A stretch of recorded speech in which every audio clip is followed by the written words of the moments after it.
MCom final ABST paper CP6।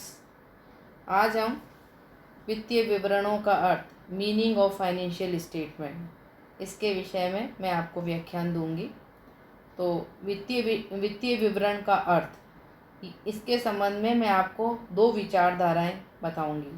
परंपरागत विचारधारा और आधुनिक विचारधारा के संबंध में वित्तीय विवरणों का क्या अर्थ है। तो सबसे पहले हम देखते हैं परंपरागत विचारधारा। परंपरागत विचारधारा के अनुसार हम देखते हैं कि वित्तीय विवरण एक संस्था के ऐसे किसी भी प्रलेख को कहा जा सकता है जिसमें संस्था से संबंधित आवश्यक वित्तीय सूचनाओं का वर्णन किया जाता है। हमारे हार्वर्ड तथा अपटन के मतानुसार उन्होंने इसकी जो डिफाइन किया है इसको, उनका कहना है कि यद्यपि ऐसा औपचारिक विवरण जो मुद्रा मूल्यों में व्यक्त किया गया हो वित्तीय विवरणों के नाम से जाना जा सकता है, लेकिन अधिकतर लेखांकन एवं व्यावसायिक लेखक इसका उपयोग केवल स्थिति विवरण तथा लाभ हानि विवरण के अर्थ में ही करते हैं। ये हार्वर्ड तथा अपटन के मतानुसार बताया गया है। व्यवसाय में वित्तीय विवरण एक लेखा अवधि के अंत में तैयार किए जाते हैं। ये आपको पहले भी बताया हुआ है कि वित्तीय फाइनेंशियल स्टेटमेंट जो है, कोई भी हमारी जो ड्यूरेशन है उसके अंत में तैयार किया जाता है तथा इन वित्तीय विवरणों में स्थिति विवरण तथा लाभ हानि खाता प्रमुख होते हैं। फिर हम देखते हैं कि गुथमैन ने स्थिति विवरण एवं लाभ हानि खाते को ही वित्तीय विवरण में सम्मिलित किया है। इसी तरह जॉन एन मायर के मतानुसार उनका कहना है कि वित्तीय विवरण शब्द जैसा कि आधुनिक व्यवसाय में प्रयुक्त होता है, दो विवरण जिनको कि लेखापाल व्यावसायिक संस्था के लिए एक निश्चित समयावधि के पश्चात तैयार करता है के लिए प्रयुक्त होता है। ये विवरण स्थिति विवरण या वित्तीय स्थिति विवरण तथा आय विवरण या लाभ हानि विवरण है। ये जॉन एन मायर के मतानुसार कहा गया है। तो हम देखते हैं कि परंपरागत विचारधारा के अनुसार वित्तीय विवरणों में मेन रूप से आर्थिक चिट्ठा, लाभ हानि खाता एवं इनसे संबंधित अनुसूचियों को सम्मिलित किया जाता है। अब हम देखते हैं आधुनिक विचारधारा, मॉडर्न कंसेप्ट क्या है। आधुनिक समय में लेखांकन की जो टेक्निक्स हैं इसमें काफ़ी मात्रा में शोध एवं विकास का कार्य हुआ है।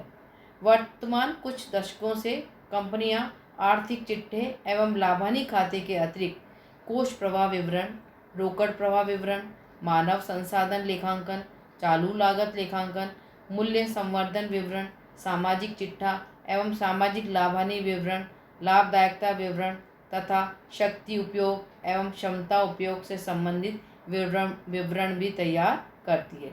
तो हम देखते हैं कि आधुनिक विचारधारा के अंतर्गत ये सभी विवरणों को वित्तीय विवरणों का ही एक भाग माना जाता है। फिर है अंतरिम प्रतिवेदन, इंटरिम रिपोर्ट से क्या मतलब है। प्रबंधकों के उपयोग के लिए संस्था में विभिन्न विवरण प्रति वर्ष के स्थान पर प्रति माह, पर मंथ, प्रति 3 माह, क्वार्टरली या 4 माह के पश्चात भी बनाए जा सकते हैं। इस प्रकार वित्तीय वर्ष समाप्त होने से पूर्व वर्ष के बीच में बनाए गए विवरणों को अंतिम प्रतिवेदन या विवरण कहते हैं। अंतिम प्रतिवेदन केवल प्रबंधकों के उपयोग के लिए ही तैयार किया जाता है, क्योंकि ये विवरण वर्ष के मध्य काल्पनिक आधार पर बनाए जाते हैं। आगे हम देखेंगे वित्तीय विवरणों की प्रकृति, nature of financial statements. General सामान्य रूप से ये समझा जाता है कि किसी भी संस्था के जो पब्लिश्ड फाइनेंशियल स्टेटमेंट या प्रकाशित वित्तीय विवरणों में संस्था की संपत्तियों एवं दायित्वों को वास्तविक एवं निरपेक्ष मूल्य पर दिखाया जाता है। ये हमारा जाना जाता है, परंतु ये धारणा उचित नहीं है, सही नहीं है, क्योंकि वित्तीय विवरणों में उल्लेखित समग्र लिपिबद्ध तथ्यों, लेखांकन परंपराओं, स्वयं सिद्धियों तथा लेखापाल के व्यक्तिगत निर्णयों का सामूहिक परिणाम होते हैं। तो हम देखते हैं कि वित्तीय विवरणों की प्रकृति संबंधी विशेषताएं कौन कौन सी हैं, किन किन को इनमें शामिल किया जाता है। तो मुख्य रूप से निम्नलिखित विशेषताएं होती हैं। पहला है लिपिबद्ध तथ्य। व्यावसायिक व्यवहारों का लेखा व्यावसायिक पुस्तकों में उसी तिथि को तथा उसी मूल्य पर किया जाता है जब वे ट्रांजैक्शन किए जाते हैं। समय के व्यतीत होने के साथ साथ ये लेखे ऐतिहासिक रूप धारण कर लेते हैं तथा इन्हीं लेखों की सहायता से वित्तीय विवरण तैयार किए जाते हैं। अतः ये वित्तीय विवरण लिपिबद्ध तथ्यों पर आधारित होते हैं। दूसरा है लेखांकन प्रथाएं। वित्तीय विवरणों में लेखांकन प्रथाएं महत्वपूर्ण स्थान रखती हैं। ये व्यावसायिक व्ययों का पूंजी एवं आगम व्ययों में विभाजन, ह्रासवृत्ति का चुनाव, स्टॉक मूल्यांकन आदि लेखांकन प्रथाओं से प्रभावित होती हैं। अतः वित्तीय विवरणों में दिखाए गए तथ्य वास्तविक एवं निरपेक्ष नहीं होते हैं। हम उदाहरण के द्वारा समझ सकते हैं, उदाहरण के लिए कि लेखांकन की सारता की प्रथा के अनुसार कम मूल्य की वस्तुओं के क्रय जैसे पेन, स्टेशनरी, बल्ब आदि को उस वर्ष के आगम व्ययों में सम्मिलित कर लिया जाता है, जबकि महंगी वस्तुओं के क्रय को जैसे मशीनरी, फर्नीचर आदि को संपत्ति में सम्मिलित किया जाता है। तीसरा है स्वयं सिद्धियाँ। वित्तीय विवरणों को तैयार करते समय लेखापाल कुछ बातों को स्वयं सिद्ध मानकर चलता है, चाहे उनकी सत्यता संदेहजनक ही क्यों न हो। उदाहरण के लिए हम ले सकते हैं, प्रत्येक लेखापाल देश की मुद्रा रुपये का मूल्य स्थिर मानकर चलता है तथा विभिन्न तिथियों को किए गए लेन देनों में कोई अंतर नहीं करता है।